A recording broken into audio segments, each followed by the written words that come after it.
శ్రీ మహాగణాధిపతయే నమ. శ్రీ గురుభ్యో నమ. శ్రీ సరస్వత్యై నమ. అందరికీ నమస్కారం. వాగ్దేవి సరస్వతి ఛానల్కి స్వాగతం.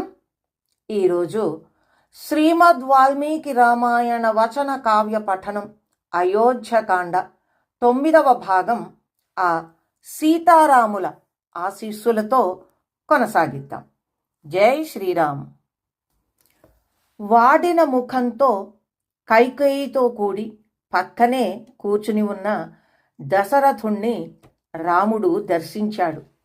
వినయంతో తొలుత దశరథుని పాదాలకు, తరువాత కైకేయి పాదాలకు ప్రణమిల్లాడు. దశరథుడు దుఃఖంతో రామా అని మటుకు మాత్రం అనగలిగాడు. రాముడు ఎంతటి ధీరుడైనా తండ్రి శోకానికి తానే కారణమేమో అని పామును త్రొక్కిన వాడి మాదిరిగా వ్యాకుల చిత్తుడయ్యాడు. మెల్లగా కైకేయితో ప్రణమిల్లి ఆమెతో ఇలా అన్నాడు. అమ్మా, తెలియక నేనేమైనా మా తండ్రి గారికి అపరాధం చేశానా? వారి కోపాన్ని పోగొట్టి ప్రశాంతిని కలిగించు. నా మీద ఎప్పుడూ వాత్సల్యం ప్రదర్శించే తండ్రి ఎందుకు కలత పొంది ఉన్నాడు? నాతో ఎందుకు మాట్లాడడం లేదు? ఏదైనా వ్యాధి నా తండ్రి గారిని బాధించడం లేదు కదా? భరత శత్రుఘ్నులు క్షేమంగా ఉన్నారా?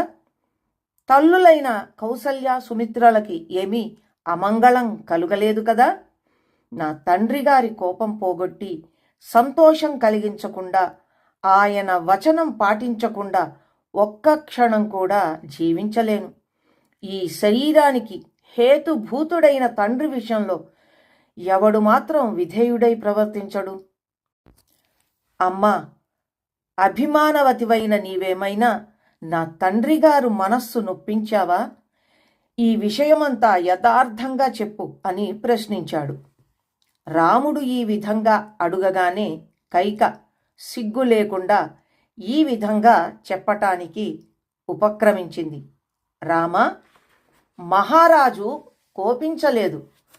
ఆయనకు దుఃఖం కూడా ఏమీ లేదు. ఒక్క విషయం ఆయన మనస్సులో ఉన్నది. నీ వలన భయంతో చెప్పలేకుండా ఉన్నాడు. నీవు రాజు నాకు చేసిన వాగ్దానం నెరవేర్చాలి.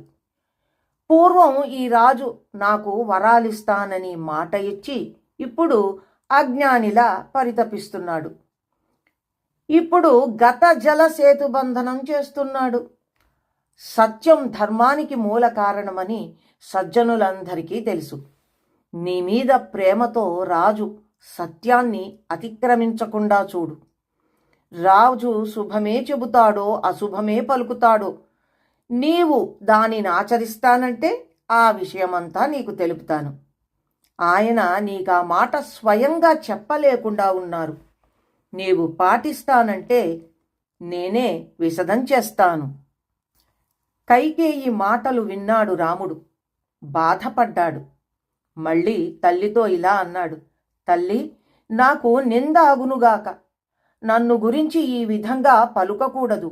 రాజు మాటను పాటించడానికి అగ్నిలో దూకమంటే దూకుతాను. ఘోర విషాన్ని తినమంటే తింటాను. సముద్రంలోనైనా మునుగుతాను. నాకు గురువు, హితుడు, తండ్రి అయిన ఈ మహారాజు గారికి నేనేం చేస్తే హితవో, వారి అభీష్టమేదో దానిని ఆచరించుతాను అని ప్రతిజ్ఞ చేస్తున్నాను. రాముడెప్పుడు 2 మాటలు ఆడేవాడు కాదు. ఆ దుష్టురాలైన కైక రాముడి కుటిలత లేని రుజువాక్యం విని ఈ విధంగా చెప్పింది. పూర్వం దేవాసుర యుద్ధంలో నీ తండ్రి శరీరమంతా బాణాలు గుచ్చుకొన్నాయి. ఆ మహాయుద్ధంలో నేనే ఆయనను కాపాడాను. అందుకు మెచ్చుకుని మీ తండ్రి గారు నాకు 2 వరాలిచ్చారు. ఆ 2 వరాలలో మొదటి వరంగా భరతుణ్ణి రాజ్యానికి అభిషిక్తుణ్ణి చేయమని కోరాను. 2వ వరంగా నీవిప్పుడే దండకారణ్యానికి వెడలిపోవలే.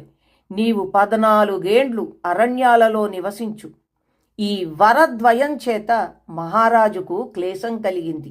అందుకే నిన్ను చూడలేకుండా ఉన్నాడు. రామ, రాజాజ్ఞను పరిపాలించు. నీ తండ్రిని అసత్య దోషం నుంచి తప్పించు. కైక ఈ విధమైన పరుష వాక్యాలు పలుకుతున్నా రాముడు ఏమాత్రం శోకించలేదు. కాని దశరథుడి క్లేశాన్ని తలంచుకొని మిగుల పరితాపాన్ని పొందాడు. కైక చావుతో సమానమైన మాట చెప్పినా రాముడు కించిత్తు కూడా బాధపడలేదు. అమ్మా, నాన్నగారి ప్రతిజ్ఞానుసారంగా నేను జటలు కృష్ణాజనం ధరించి ఇచటి నుండే అడవుల్లో నివసించడానికి వెళ్తాను. కానీ రాజుగారు వెనకటిలా ఎందుకో నన్ను ఆదరించడం లేదు. తండ్రిగారు ఆజ్ఞాపిస్తే దానిని నెరవేర్చకుండా ఉంటానా?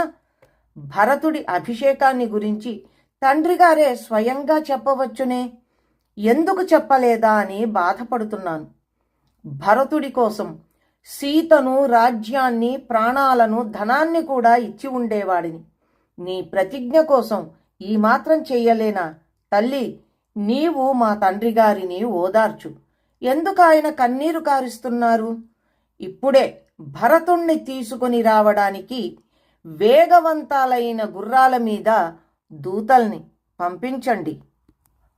అడవికి పొమ్మని మా తండ్రి చెప్పలేదే అనే విచారం లేకుండా 14 నివసించడానికి దండకారణ్యానికి ప్రయాణమైపోతున్నాను అని చెప్పాడు. ఆ మాటలు వినేసరికి కైక ఆనందం పట్టలేకపోయింది. త్వరగా బయలుదేరమని రాముణ్ణి తొందరపెట్టింది. నీవు చెప్పినట్లే దూతలు జవంగల అశ్వాల మీద భరతుడి కోసం వెళతారు. కానీ భరతుడు వచ్చే వరకు నీవిక్కడ ఉండవలసిన అవసరం లేదు. నీవు వెంటనే బయలుదేరు. ఈ విషయం నీతో చెప్పటానికి మహారాజు సిగ్గుపడ్డాడు. తండ్రి చెప్పలేదే అని నీవు విచారించవద్దు. నీవు అడవికి వెళ్లే వరకు నీ తండ్రి స్నానం చెయ్యడు, భోజనం చెయ్యడు అని చెప్పింది. ఈ మాటలు విని దశరథుడు చిచ్చి అని నిట్టూరిస్తూ మంచం మీద మూర్ఛపోయాడు. రాముడు దశరథుణ్ణి లేవనెత్తాడు. కైక ప్రేరణతో అడవికి బయలుదేరడానికి తొందరపడ్డాడు. కైక పలుకులకు రాముడు బాధపడకుండా ఆమెతో ఇలా అన్నాడు.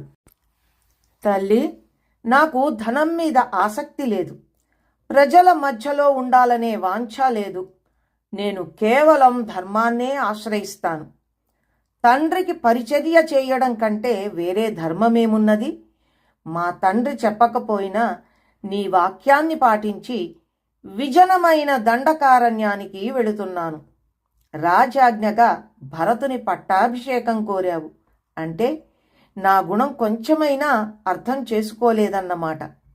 మా తల్లి కౌసల్యకు చెప్పడం, సీతను ఓదార్చడం అనే కార్యాలకు ఎంతసేపు పడుతుందో అంతకాలం మాత్రమే అయోధ్యలో ఉంటాను. భరతుడు రాజ్యం పాలిస్తూ తండ్రిగారికి సేవలు చేసేట్లుగా చూడు. రాముని మాటలు విన్న దశరథుడు శోకోపహతుడైనాడు. బిగ్గరగా ఏడ్చాడు. రాముడు తెలివి తప్పి ఉన్న తండ్రి పాదాలకు నమస్కరించాడు. దుష్టురాలైన కైకకు పాదాభివందనం చేసి వారిద్దరికీ ప్రదక్షిణం చేసి అంతఃపురం నుండి బయటకు వచ్చాడు. వెంట ఉన్న లక్ష్మణుడు అంతా చూచాడు. కోపోపవేశంతో ఊగిపోయాడు. కన్నుల నిండా నీరు క్రమ్మింది. రాముడి వెనుకనే నడుస్తున్నాడు. పట్టాభిషేకానికి తెచ్చిన మంగళ ద్రవ్యాలను కన్నెత్తి కూడా చూడకుండా రాముడు వానికి ప్రదక్షిణంగా నడుస్తూ భరతునికి ఈ ద్రవ్యాలతోనే అభిషేకం జరగాలి అని అనుకున్నాడు. రాముని ముఖంలో కొంచెమైన విషాదరేఖ తొంగి చూడలేదు. చీకటి చంద్రుని కాంతిని తగ్గించలేనట్లుగా ఆ విషాదకర వార్త రాముడి ముఖంలోని వికాసాన్ని తగ్గించలేకపోయింది. పరమయోగీశ్వరుని మాదిరి మనోవికారమేమీ కనిపించనీయలేదు. ఇంతటితో శ్రీమద్ వాల్మీకి రామాయణ వచన కావ్య పఠనం అయోధ్యకాండ 9వ భాగం కూడా ముగిసింది. జై శ్రీరామ్.